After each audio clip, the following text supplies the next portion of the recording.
Hi student, welcome back. देखिए student, हम फिर यहाँ पे इसके पहले वाले वीडियो में डिफरेंशियबिलिटी एट अ पॉइंट के बारे में डिस्कशन किए।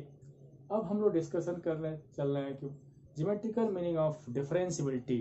Geometrical meaning of differentiability means geometrical interpretation of differentiability at a point. चलिए, बहुत ही अच्छे तरीके से इसका ज्योमेट्रिकल मीनिंग हम लोग देखते हैं कि what is differentiability at a point, कि what is meaning of differentiability at a point. यहाँ पे जब भी किसी भी फंक्शन के किसी भी पॉइंट पे डिफरेंशियबिलिटी की बात करें तो उसका ज्योमेट्रिकल मीनिंग क्या होता है स्टूडेंट। तो चलिए हम ज्योमेट्रिकल मीनिंग दिखाते हैं यहाँ पे, तो ध्यान देंगे। चलिए इसको बहुत ही सिंपल तरीके से हम लोग जानेंगे। अभी अभी हम लोगों ने क्या सीखा, यदि कोई भी फंक्शन रियल वैल्यूड फंक्शन है, अगर ओपन इंटरवल में डिफाइंड है, तो किसी भी पॉइंट पे डिफरेंशियबिलिटी की बात करें तो हम लोग पढ़े थे कि लिमिट क्या देखे थे कि limit x tends to C F X minus F C upon X minus C exist finitely देखे थे स्टूडेंट। चलिए इसका ज्योमेट्रिकल मीनिंग हम लोग देखते हैं कि इसका ज्योमेट्रिकल मीनिंग क्या होता है। बहुत ही अच्छे तरीके से हम लोग देखेंगे स्टूडेंट। चलिए एक ग्राफ बनाते हैं, बहुत ही खूबसूरत सा ग्राफ हम लोग देखेंगे। X axis, Y axis and origin. चलिए एक कर्व की बात हम करते हैं। एक ग्राफ बना दिए, ये ग्राफ है हमारा। एक ग्राफ की बात हम किए, यहाँ पे बहुत ही खूबसूरत सा ग्राफ हम बनाएंगे। यहाँ पे एक ग्राफ हो गया। चलिए यहाँ पे ये जो ग्राफ है मीन्स ये जो कर्व है, सपोज कर लें y equal to F X हमारा क्या है, कोई रियल वैल्यूड फंक्शन है। जब ये रियल वैल्यूड फंक्शन है तो ओपन इंटरवल पे डिफाइंड होने के नाते मीन्स यहाँ पे ये फंक्शन क्या है, एक ओपन इंटरवल में डिफाइंड है। मीन्स यहाँ पे सर्कल भी बना सकते हैं, यहाँ पे बना सकते हैं। इसका मतलब है कि टर्मिनल पॉइंट इसमें एक्सक्लूड है, इंक्लूड नहीं है। चलिए खैर, वो डेफिनेशन में हम लोग एक कर्व लिए y equal to F X. अब हम अकॉर्डिंग टू डेफिनेशन, जब ये ओपन इंटरवल ए बी पे डिफाइंड है तो हम क्या लिए थे डेफिनेशन में, एक पॉइंट हम C लिए थे। और C किसका मेंबर है, ओपन इंटरवल ए बी का। तो सपोज कर ले कि यहाँ पे एक पॉइंट हम P कंसीडर कर रहे हैं। पॉइंट कौन सा है, P है। इसका कोऑर्डिनेट हम क्या मान लेंगे, C। तो फंक्शन की वैल्यू इस पॉइंट पे कितना हो जाएगा, FC हो जाएगा स्टूडेंट। चलिए FC हो जाएगा। और इस P के बिल्कुल क्लोज्ड पॉइंट हम एक और ले रहे हैं, यहाँ पे बिल्कुल ही क्लोज्ड पॉइंट हम ले रहे हैं यहाँ पे। तो एक क्लोज्ड पॉइंट हम ले लेते हैं यहाँ पे। क्लोज्ड पॉइंट हमारा क्या है, Q है। क्लोज्ड पॉइंट क्या ले लिए, Q। और जरा इस पे हम एक लाइन ड्रा कर देते हैं P पे, इस तरीके से लाइक दिस। एक लाइन हम ड्रा कर दिए, और लाइन को हम बढ़िया से बना देते हैं। एक लाइन ड्रा कर दिए।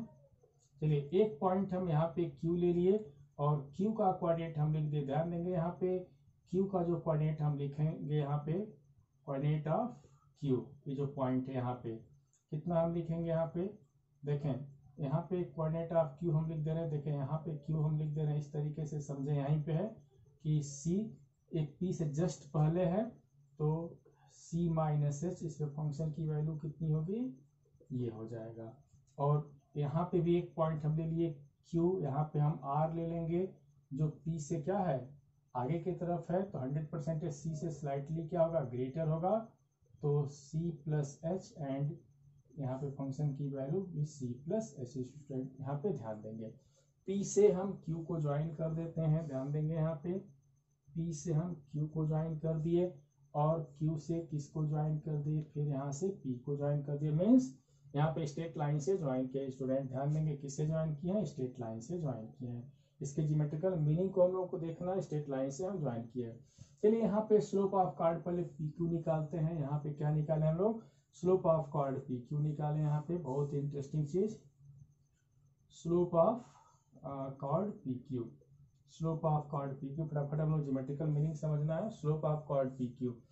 तो सभी लोग क्लास 11th में स्लोप के बारे में डिस्कशन किए हैं कि स्लोप का क्या होता है। अगर कोई कर्व है तो यहाँ पे कर्व पे हम एक लाइन ड्रा कर, या स्लोप की हम बात करें तो कोई भी लाइन एक्स एक्सिस से कितना एंगल बनाता है। सपोज कर एंगल कितना है, थीटा की बात करें तो यहाँ पे tan थीटा से रिप्रेजेंट करते हैं यहाँ पे। तो इस tan का एंगल ही हमारा क्या हो जाता है, स्लोप हो जाता है।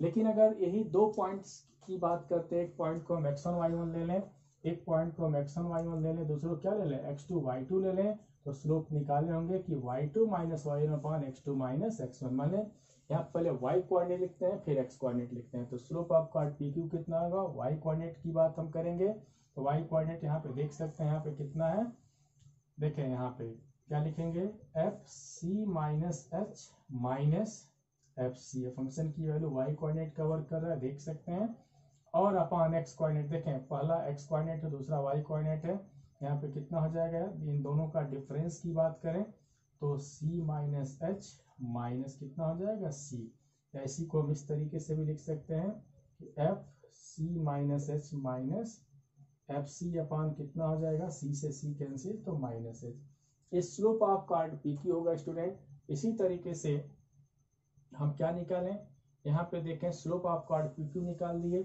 अब इसी तरीके से अगर हम इस पे ध्यान देंगे स्टूडेंट, अगर हम इस पे लिमिटिंग पोजीशन की बात अगर हम करते हैं, यहाँ पे अगर हम h को 0 के तरफ टेंड कराते हैं स्टूडेंट, ध्यान देंगे यदि हम इसको h को 0 की तरफ टेंड कराते हैं, अगर हम लिमिटिंग की बात करते हैं तो क्या लिखेंगे student, limit h tends to 0 FC minus h minus FC upon minus h। तो यहाँ से क्या मिलेगा स्टूडेंट, तो लिमिट h टेंड्स टू 0, इसको क्या बोलेंगे हम लोग, slope of card PQ, slope of card PQ बोल दिए।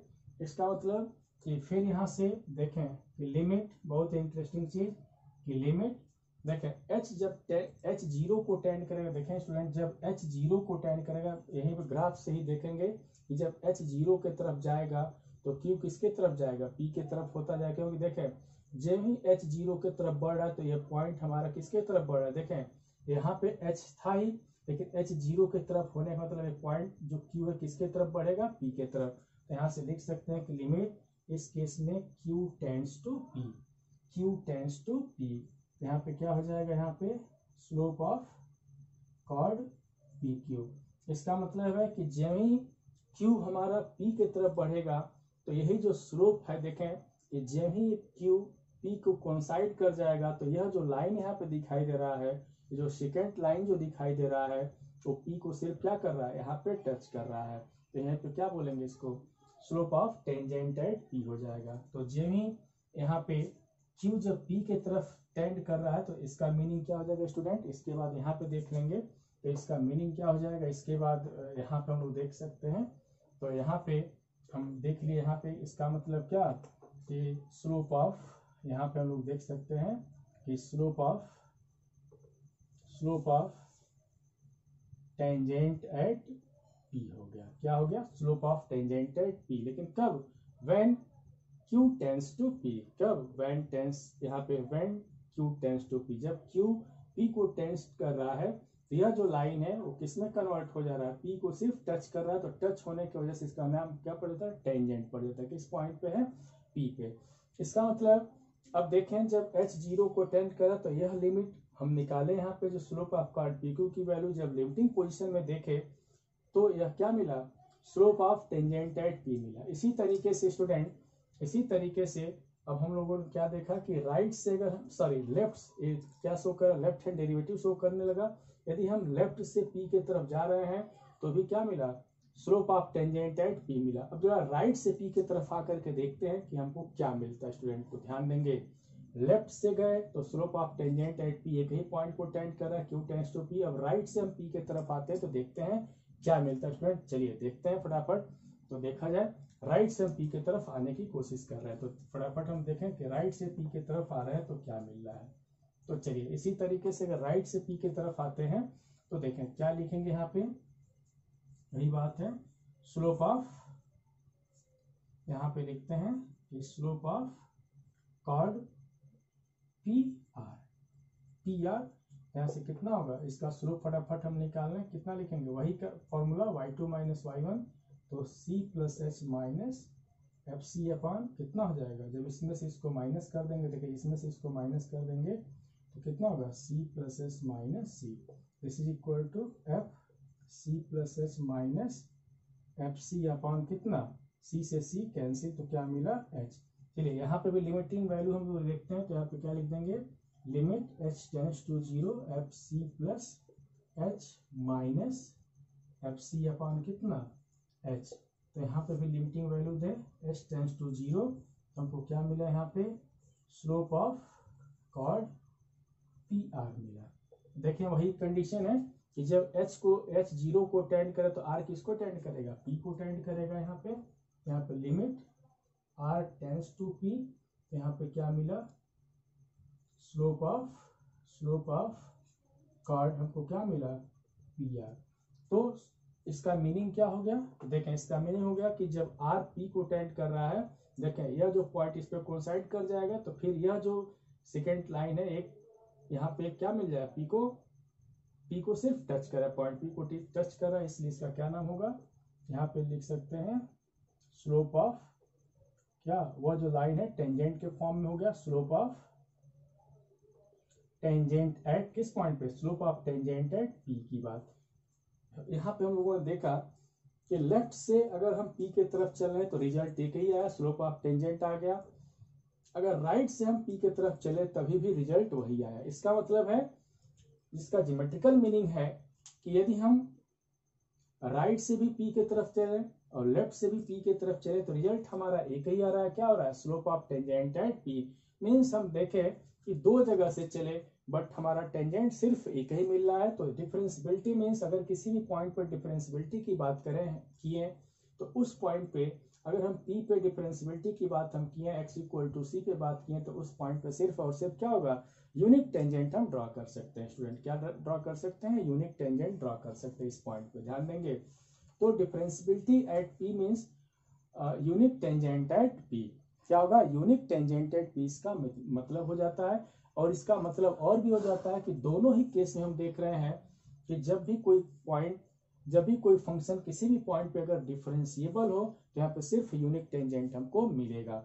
यूनिक टेंजेंट होने का मतलब कि दूसरे तरीके से हम कर सकते हैं कि अगर कोई फंक्शन किसी भी पॉइंट पर डिफरेंशिएबल है तो उस पॉइंट पे शार्प पॉइंट हमारा कर्व शार्प नहीं होगा या कॉर्नर हमको उस पॉइंट पे नहीं मिलेगा। स्टूडेंट कॉर्नर मीन्स हमको कर्व वहां पे इस तरीके से नहीं मिलेगा, यहाँ पे शार्प हो गया या कॉर्नर हमको नहीं मिल सकता, क्योंकि हमको यूनिक टेंजेंट मिलेगा। तो यूनिक टेंजेंट तभी पॉसिबल है कि जब कर्व क्या हो, स्मूथ कर्व हो, किसी तरीके से वहां पे शार्प या कहीं भी कॉर्नर ना दिखे। स्टूडेंट तो सभी लोगों को ये पता चल गया होगा, ज्योमेट्रिकल मीनिंग का मतलब होता है कि जब भी किसी भी पॉइंट पे डिफरेंशियबिलिटी की बात कर सकते हैं कि यदि हम कर रहे हैं कि F x is differentiable at x equal to c की हम बात किए, इसका मतलब कि पॉइंट सी पे कोई भी शार्प यहाँ पे कर्व यहाँ पे बेंड नहीं कर सकता है, सॉरी यहाँ पे शार्प नहीं हो सकता है। शार्प मीन्स कर्व वहां से यहाँ पे कॉर्नर पॉइंट नहीं दे सकता है, शार्प नहीं हो सकता है। शार्प के मीन्स होता है, शार्प मीन्स कॉर्नर नहीं यहाँ पे आ सकता है।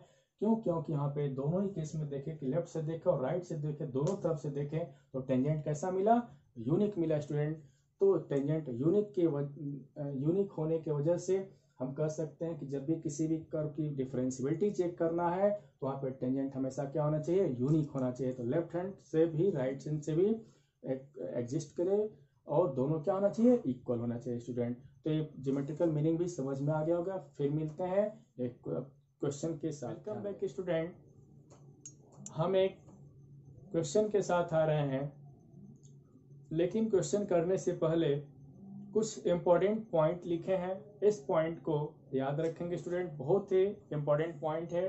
पॉइंट क्या है, यदि कोई भी फंक्शन किसी भी पॉइंट पे अगर डिफरेंशिएबल होता है, स्टूडेंट ध्यान देंगे कि कोई फंक्शन ले लें, रियल वैल्यूड फंक्शन ले लें, अपने डोमेन के किसी भी पॉइंट पर अगर वो डिफरेंशिएबल है तो ये दो कंडीशन को सेटिस्फाई करना इंपॉर्टेंट है। कंडीशन नंबर फर्स्ट क्या है, condition F x is continuous in respective domain. Means यदि कोई फंक्शन है, उस फंक्शन का जो भी डोमेन है उसमें क्या होना चाहिए, कॉन्टिन्यूअस होना चाहिए। स्टूडेंट जरूर कॉन्टिन्यूअस होना चाहिए। पहला कंडीशन कि फंक्शन को क्या होना चाहिए, कॉन्टिन्यूअस होना चाहिए। फिर जिस पॉइंट पर डिफरेंशियबिलिटी की बात किए हैं, जिस पॉइंट पे हम डिफरेंशियबिलिटी की बात किए हैं, उस पॉइंट पे हमेशा क्या होना चाहिए, यूनिक टेंजेंट मिले। यूनिक टेंजेंट मीन्स होता है कि curve does not have corner point at P, कि उस पॉइंट पे, उस पॉइंट P पे कर्व पे कोई भी कॉर्नर पॉइंट एग्जिस्ट ना करे। कॉर्नर पॉइंट मीन्स होता है शार्प, तो उस पॉइंट पे कॉर्नर पॉइंट एग्जिस्ट नहीं होना चाहिए। आई बात स्टूडेंट, ध्यान से समझ में आ गया। तो ये दो पॉइंट हमारे लिए बहुत ही इंपॉर्टेंट है। फर्स्ट, फंक्शन को क्या होना चाहिए, कॉन्टिन्यूअस होना चाहिए। सेकेंड, जिस पॉइंट पे हमको डिफरेंशियबिलिटी की बात किए हैं उस पॉइंट पे यूनिक टेंजेंट मिले, और यूनिक टेंजेंट मीन्स होता है curve does not have corner point at P। Third जो टॉपिक है स्टूडेंट, थर्ड हमारा जो सबसे इंपॉर्टेंट चीज है कि यदि कोई भी फंक्शन डिफरेंशिएबल होता है, every differentiable function is a continuous. ये मीन्स यदि कोई भी फंक्शन डिफरेंशिएबल है तो 100% तक ये कॉन्टिन्यूअस होगा। लेकिन आगे भी लिखे बट कन्वर्स में नॉट बी ट्रू। इसका मीनिंग है कि every differentiable function is a continuous function but converse में नॉट बी ट्रू। मीन्स कि यदि कोई भी फंक्शन यदि कॉन्टिन्यूअस है तो डिफरेंशिएबल हो भी सकता है या तो डिफरेंशिएबल नहीं भी हो सकता है। लेकिन यदि कोई भी फंक्शन डिफरेंशिएबल है तो 100% कॉन्टिन्यूअस होगा। स्टूडेंट, इस बात को गांठ बांध लेंगे। क्या गांठ बांधना है कि every differentiable function is a continuous function but converse में नॉट बी ट्रू। मीन्स यदि कोई भी फंक्शन डिफरेंशिएबल होता है तो कॉन्टिन्यूअस 100% होगा, 100% होगा। आई बात समझ में। लेकिन अगर कोई भी फंक्शन कॉन्टिन्यूअस है तो कोई भी जरूरी नहीं है को डिफरेंशिएबल होगा। एक बार और सुन लें, यदि कोई फंक्शन डिफरेंशिएबल है तो 100% कॉन्टिन्यूअस होगा। लेकिन अगर कोई फंक्शन कॉन्टिन्यूअस है तो डिफरेंशिएबल हो भी सकता है और नहीं भी हो सकता है। चलिए थर्ड के लिए एक सिंपल से एग्जांपल से हम समझाते हैं कि वो फंक्शन तो कॉन्टिन्यूअस है बट डिफरेंशिएबल नहीं है। स्टूडेंट, चलिए इसके लिए सिंपल सा क्वेश्चन हम लेकर के आ रहे हैं। क्वेश्चन क्या है कि f(x) = mod x। कोई भी फंक्शन क्या है, f(x) = mod x। चलिए इसके ग्राफ की हम बात, तो mod x की बात अगर हम किए हैं तो इसकी वैल्यू x कब होगा कि जब x इज ऑलवेज पॉजिटिव, इसकी वैल्यू -x होगा जब x इज ऑलवेज नेगेटिव। चलिए इसके ग्राफ की हम बात करते तो फटाफट हम लोग ग्राफ देखें। तो ग्राफ A ओरिजिन हो गया, x एक्सिस y, इसका ग्राफ कुछ इस तरीके से हम लोग पाएंगे यहाँ पे।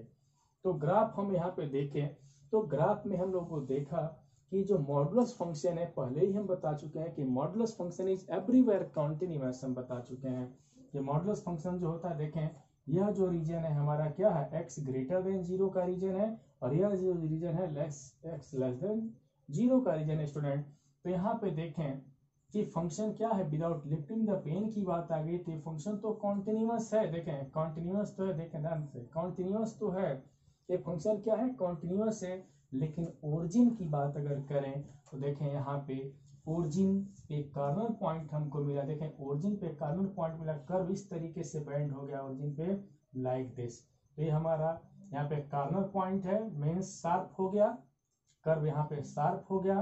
तो शार्प होने का मतलब इस ओरिजिन पे हमको यूनिक टेंजेंट नहीं मिलेगा।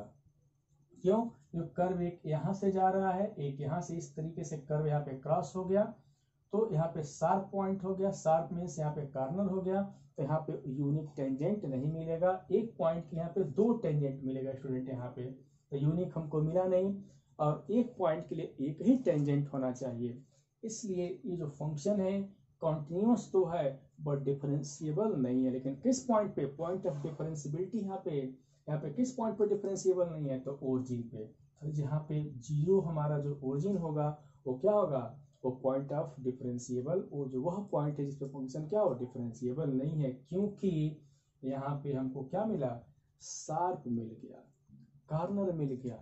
तो कह सकते हैं कि modulus function is a continuous function but not differentiable at x = 0। क्योंकि x = 0 पे यहाँ पे वो फंक्शन क्या हुआ, डिफरेंशिएबिलिटी के कंडीशन को फेल कर गया, यहाँ पे यूनिक टेंजेंट नहीं मिला। स्टूडेंट, आई बात समझ में, बात सबको समझ में आ गया होगा। चलिए एक क्वेश्चन हम और फटाफट सॉल्व करते हैं। एक सिंपल से क्वेश्चन को लेकर के आते हैं, जरा देखें कि वहां पे इसकी स्थिति क्या है। स्टूडेंट फटाफट, हाँ स्टूडेंट, तो क्वेश्चन है, चलिए क्वेश्चन मेरा है, बहुत ही सिंपल सी बात है। क्वेश्चन है कि f(x) = sin x, f(x) = sin x। चलिए इस क्वेश्चन को हम लोग ग्राफ से देखते हैं कि फंक्शन डिफरेंशिएबल है कि नहीं है। तो इसका जो ग्राफ होगा कुछ इस तरीके से ग्राफ होगा स्टूडेंट। सबको ग्राफ के बारे में तो पता ही चल गया होगा, पता ही चल रहा है। देखें इसका ग्राफ इस तरीके से होगा, ध्यान देंगे लाइक दिस। इसका ग्राफ कुछ इस तरीके से हम लोग जानते हैं। बहुत ही इसका जो ग्राफ होता है बहुत ही खूबसूरत सा ग्राफ है। तो लाइक दिस इसका ग्राफ इस तरीके से है। तो देखिए स्टूडेंट इसके ग्राफ को बनाने के लिए विदाउट लिफ्टिंग द पेन का यूज किए हैं। अब ध्यान देंगे कि यहाँ पे कोई भी पॉइंट ले कर पे, चाहे पॉइंट यहाँ पे हो, यहाँ पे हो, यहाँ पे हो, कहीं भी हम पॉइंट ले लेते हैं तो कहीं भी कॉर्नर पॉइंट हमको नहीं मिला, शार्प नहीं मिला। ये नहीं आप समझेंगे अरे यहाँ पे तो कॉर्नर बस कर्व बैंड हुआ है, यहाँ पे कर्व बस बैंड हुआ है, लेकिन कॉर्नर हमको नहीं मिला। कॉर्नर मीन्स यहाँ पे कॉर्नर मीन्स जो कर्व एक ए जैसे मिल जाए, ए या वी जैसे मिल जाए। यहाँ पे V means like this, A means यहाँ पे ए, इसको हम बोलते हैं कॉर्नर या शार्प पॉइंट, इसको बोलते हैं हम लोग कॉर्नर या शार्प पॉइंट। तो इस केस यहाँ पे इस ग्राफ में हम लोग देख रहे हैं कि कहीं भी कॉर्नर पॉइंट हमको नहीं मिला। तो कह सकते हैं यहाँ पे हम क्या कह सकते हैं कि जो साइन फंक्शन है वो क्या है, वो डिफरेंशिएबल फंक्शन है। कैसा फंक्शन है, साइन फंक्शन जो डिफरेंशिएबल फंक्शन यहाँ पे। और जब डिफरेंशिएबल हो गया तो कंटिन्यूटी में भी हम लोग डिस्कस कर लिए थे कि sine function is a continuous function. इसका मतलब जो साइन फंक्शन होता है वो डिफरेंशिएबल और कॉन्टिन्यूअस दोनों होता है। यहाँ पे भी एवरीवेयर की हम बात करते हैं। एवरीवेयर मीन्स कि ये पूरे रियल लाइन पे डिफाइंड होता है, मीन्स इसमें डोमेन में जितने भी पॉइंट्स है सब पे क्या होता है, पूरे रियल लाइन पे डिफाइंड होता है स्टूडेंट। चलिए एक ग्राफ हम लोग और देखते हैं फटाफट। इसी साइन का हम कुछ इस तरीके से ग्राफ देख लें। अगर हम यहाँ पे साइन को हम इस तरीके से लिख दें कि F X equal to sine of mod X, इसके ग्राफ की अगर हम लोग डिस्कशन करें तो जरा देखें कि क्या ये डिफरेंशिएबिलिटी के कंडीशन को सेटिस्फाई कर रहा है कि नहीं। तो जरा देखें इसके ग्राफ के बारे में लोग डिस्कस करते हैं। तो यहाँ पे ग्राफ इस तरीके से मिलेगा हमको, यहाँ पे इस तरीके से ग्राफ मिला, ठीक है। एक्स एक्सिस है हमारा, ओरिजिन है ये, वाई एक्सिस है। अब स्टूडेंट देखें हम ग्राफ के लिए बता दिए थे कि ग्राफ के लिए ट्रेसिंग के लिए कुछ रूल्स होते हैं। क्या रूल होता है, इसके पहले वाले वीडियो में पढ़ लेंगे कि अगर एक्स के जगह पे minus means x over minus x से रिप्लेस करते हैं तो कर्व में भी कोई चेंजिंग नहीं होता है। तो कर्व किसके अबाउट सिमेट्रिक होता है, वाई एक्सिस के अबाउट सिमेट्रिक होता है। अगर हम y को माइनस वाई से रिप्लेस करते हैं तो कर्व में कोई भी चेंजिंग नहीं मिले तो कर्व एक्स एक्सिस के अबाउट क्या होता है, सिमेट्रिक होता है। यहाँ पे अगर मॉड एक्स है, एक्स को माइनस एक्स से भी रिप्लेस कर दें तो कर्व में कोई यहाँ पे कोई भी चेंजिंग नहीं होगा, नो चेंज होगा। तो कर्व क्या होगा, वाई एक्सिस के सिमेट्रिक होगा। मीन्स अगर मॉड की बात करें तो वाई एक्सिस हमारा इमेज का यहाँ पे मिरर का काम करेगा। तो जैसा वाई के इस साइड में राइट साइड में जैसा कर्व वैसे ही हम लेफ्ट में भी बना देंगे। लेफ्ट में भी चलिए बनाते हैं। तो मिरर जब लगाएंगे तो इसका कर्व कुछ इस तरीके से हमको मिलेगा। स्टूडेंट बहुत ही अच्छे तरीके से हम लोग इसको स्टडी कर रहे हैं। तो यहाँ पे भी हमको इस तरीके से लाइक दिस, इस तरीके से हम लोगों को मिलेगा स्टूडेंट कर्व। यहाँ पे इस तरीके से हम लोगों को मिलेगा स्टूडेंट। तो देखें कि कर्व प्लॉटिंग की बात की यहाँ पे, तो क्या देखें कि सब जगह तो ठीक है, यहाँ से हम बढ़ रहे हैं, ठीक है, कहीं भी शार्प नहीं मिला, कॉर्नर नहीं मिला। यहाँ से देखें तो, लेकिन यहाँ पे ओरिजिन की बात अगर करें, देखें ओरिजिन की बात की है तो ओरिजिन पे हमको कर्व क्या हो गया, यहाँ पे शार्प कर्व दे रहा है, यहाँ पे कॉर्नर पॉइंट एग्जिस्ट कर रहा है। इसलिए कह सकते हैं कि जो फंक्शन लिखे गए हैं साइन ऑफ मॉड एक्स, ये क्या होगा, ये भी डिफरेंशिएबल फंक्शन है except X equal to zero, except X equal to zero. अगर एक्स इक्वल टू जीरो को छोड़ दें मीन्स तब ये फंक्शन क्या हो जाएगा, डिफरेंशिएबल हो जाएगा। स्टूडेंट ध्यान देंगे, x equal to zero means यह जो फंक्शन है x इक्वल टू जीरो पे क्या है, x इक्वल टू जीरो पे क्या है, डिफरेंशिएबल नहीं है, क्योंकि x इक्वल टू जीरो पे कर्व क्या होगा, शार्प कर्व मिला है, कॉर्नर पॉइंट एग्जिस्ट कर रहा है। इसलिए function f(x) is not differentiable at x equal to zero, but this function is continuous, everywhere continuous. देखें कॉन्टिन्यूअस तो हर जगह पे होगा। विदाउट लिफ्टिंग द पेन की बात करें, खड़े खड़े कर बना दिए, विदाउट लिफ्टिंग की बात आ गई तो कह सकते हैं कि जो फंक्शन है वो क्या होगा, कॉन्टिन्यूअस होगा, एवरीवेयर कॉन्टिन्यूअस होगा। बट ये जो डिफरेंशियबिलिटी की बात करें तो F x is not differentiable at x equal to zero. X equal to zero को छोड़ करके हर जगह पे फंक्शन क्या होगा, डिफरेंशिएबल होगा स्टूडेंट। तो समझ में आ गया होगा, एक एग्जाम्पल से हम लोग देख लिए, डिफरेंशियबिलिटी की बात किए हैं। तो ध्यान देंगे स्टूडेंट, तो सभी लोगों को कॉन्सेप्ट ऑफ डिफरेंशियबिलिटी सभी लोगों को समझ में आ गया होगा। कुछ क्वेश्चन भी करेंगे। अब हम लोग जो भी क्वेश्चन करेंगे वो देखेंगे, समझेंगे। सभी लोग पढ़ाई पे भी ध्यान दें, ठीक है स्टूडेंट। तो फिर मिलेंगे, तब तक के लिए अपना ध्यान रखिए, बाय।